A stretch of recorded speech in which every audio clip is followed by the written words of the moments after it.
Hi, everyone. Welcome to Beauty and the Grit, your storytelling podcast to help you access hope right now. And I am your host, Ariel Britt, but you can call me Air. And this is our first episode. Yay! So you know why you're here. Reap what you need.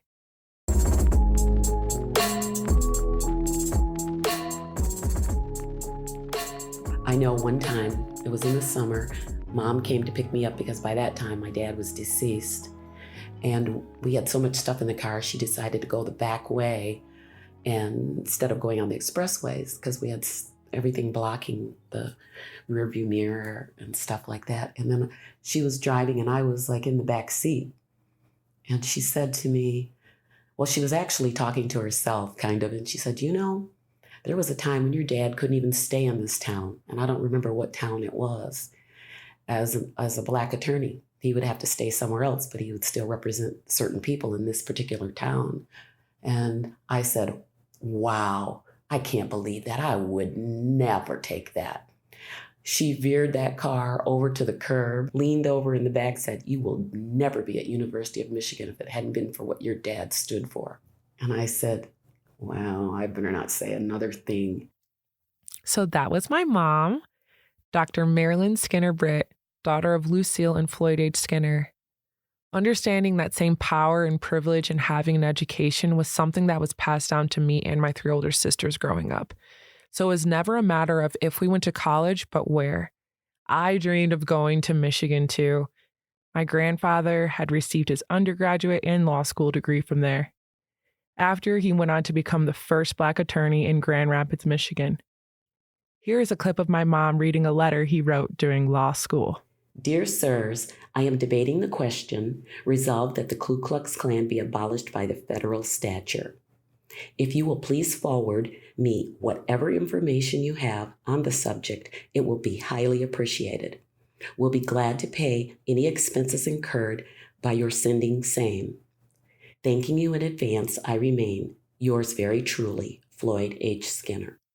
My grandfather wrote that on April 6, 1923, and W.E.B. Du Bois responded back on April 13th. He was such a dynamic man. He was respected by so many people, not just as an attorney, but in his continued fight for civil rights. Now, as for the other side of my family, on Wayman Britt, and that's all for him. He's fouled out. 5 on Wayman Britt, a senior, his last game, finishing a brilliant career at the University of Michigan. Yes, that's my father, Wayman Britt, University of Michigan Basketball Hall of Famer, son of Mamie Lee and Oscar Kinney Britt. He was raised in North Carolina. His father was a sharecropper, one of the best. They eventually moved north to Flint, Michigan, and his basketball career took off from there. Now, what about me? You were a smart girl, and I've always been very, very smart. And I knew you were Michigan material. And at the time, you really didn't think you wanted to go to Michigan because, you had some little adversities. And I said, no, you go in there and you write a letter saying that you love University of Michigan. You would like to go to University of Michigan. You had written other acceptance letters to other colleges and universities, but I wanted you to at least try Michigan. So the truth underneath my mom's words is that I started using alcohol and drugs when I was 16 years old. High school was such a tough time for me, even though I was an athlete and self-proclaimed class clown. Underneath all of that attention and all of that, I was just lonely, afraid, and felt super disconnected. And once I started filling those holes with substances, nothing else mattered, especially my dreams. I remember that moment too when my mom and I were going through my college applications. We were in the kitchen and she said, "Where's your Michigan application?" And I told her I wasn't applying, and she said, "Yes, you are." I remember going back and forth with her because she didn't understand why I wasn't going to apply. It wasn't like I wasn't smart, had bad grades, or wasn't Michigan material. I just honestly didn't want to work that hard in college. I knew Michigan was going to be tough. I wanted to party, have fun, be free. And I remember sitting down realizing that I wasn't going to win this fight either. So I screamed, "You just want me to fail." And my mom just looked at me and said, "Oh well," and walked away. She had no idea that my addiction to substances was roaring and ready to take off. And at that point, I had no desire to stop it. A few months later, I found out that I was accepted to Michigan. My biggest dream and current nightmare was realized. When I started college there, very quickly, my main focus became partying and not school. And by the time I got to my senior year, I just couldn't finish. I called my mom, told her I was taking some time off, and she was like, "What?" She asked why, and I said, "I just need to find myself." Translation, I was using at such a rate that I didn't want to be kicked out, I didn't want to fail, and I just couldn't stop, and I didn't want to. And it wasn't that I even realized at that point I was addicted. I just had this plan. For right now, I'm going to party and have a good time, and then eventually I'm going to go back to school, get the house, get the partner that I want, get the picket fence and the kids and the dog, and really just finally settle down. But right now I just needed to party.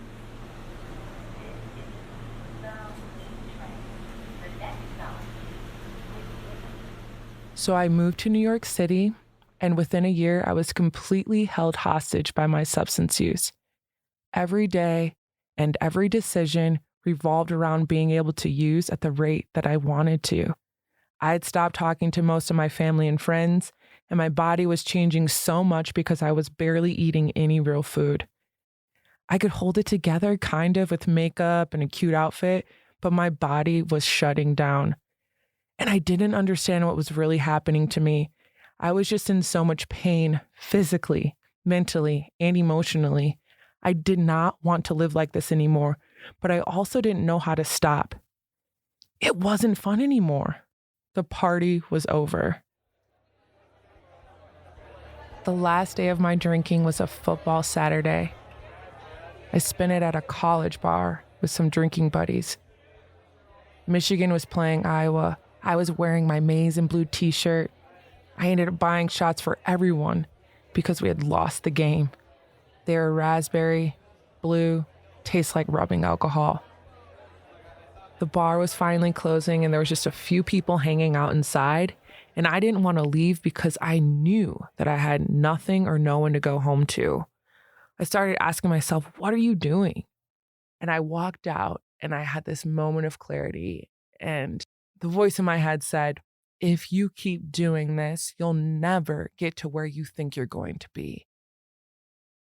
The common denominator between why I wasn't where I wanted to be, or this imaginary eventually place that I thought I was going to get to, the picket fence, the partner, the life, the purpose, that it wasn't going to happen if I didn't stop using. At that time, I only knew one person who used to drink like I did, but eventually had gotten sober. So I reached out to them and asked them, "What did you do?" And they connected me with resources that I completely plugged into. And so the first year of my sobriety was in education. I finally learned what that voice inside my head was, that I just want a party voice. That was my disease talking and telling me that putting substances in my body was the right way to deal with life. And so I had to unlearn all of these things. I had to learn how to have fun again, how to go through heartbreak and happy times and sorrow, and get connected and build a community and really build a life for myself. This idea of Michigan came back into my head. And I told a couple people about it, about maybe I could just go back to school. And they said, "Just look into it, just see what could potentially happen."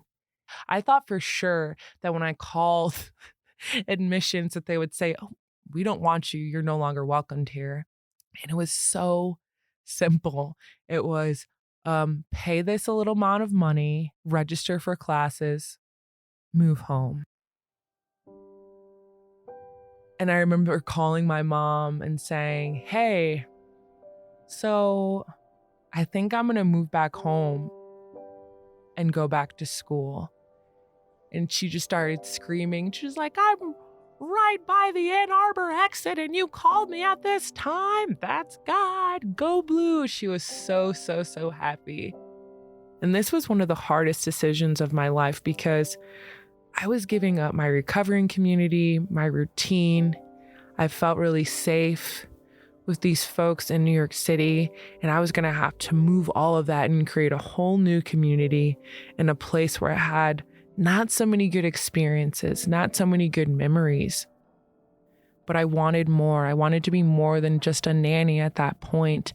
And I remember one thing that a woman said to me that became a mantra. She said, Ariel, you have friends there that you haven't even met yet. This carried me. And when I got back on campus, lucky for me, the University of Michigan had just funded a new program called the Collegiate Recovery Program, which is designed to support students who are in recovery from substance use. That's why it's necessary to have like a supportive community. The CRP was really helpful for me to be able to talk to people and support and be supported by people who were, sharing my same struggle. You can learn a lot from here, just different ways of managing, balancing your life, especially with being in school at U of M. These people saved me with every bad grade, every good grade, every paper I had to write. I had someone to do it with, someone to celebrate me, and somebody to hold me accountable for taking care of myself. So that woman was so right. My best friends were found there. I was looking at old stuff from my grandfather again and looking at the location of where he lived at the University of Michigan while he was there. And it was on Hill Street. And I lived on Hill Street. And while he's debating the Ku Klux Klan, I'm throwing parties. But when I went back to the University of Michigan, I lived on Hill Street again. And that's where I lived when I graduated with my degree in psychology. And I would walk those same halls and those same spaces thinking about my father, my mother, my grandfather, my sister who also went there. And it felt good to leave an honest, true mark. To be able to really feel like I belong in that space. And it took a lot of pain. It took a lot of digging deep. It took a lot of grit. But it's amazing what you can do, not only when you believe in yourself, but when you do things despite what you feel, despite what you think, because maybe there's just a little bit inside of you that wants something, that believes in something. And I have no idea if my future children will go to the University of Michigan.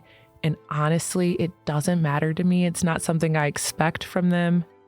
But what I do know is what I've learned from my journey, my parents, my grandparents, and those that I've met alongside of me in recovery is to fully commit and be willing to do whatever it takes to become the best version of myself. Even when I'm struggling, even when I feel like I'm failing, I don't give up. It's important to trust in my experience and to enjoy it. I know I will for sure raise them with that. So this is what this podcast is about. This is why we're here, to speak our truth so that others may find their way. You don't have to be so super intelligent. You just have to be able to have the stamina to get it done and go over the hurdles. And you've done that in your life. Thank you for listening to Beauty in the Grit. Be sure to visit beautyinthegrit.com to access the show notes and explore bonus content. And if you love this episode, head over to iTunes to subscribe, rate, and leave a review. Your support is very much appreciated. Until next time, and as always, reap what you need.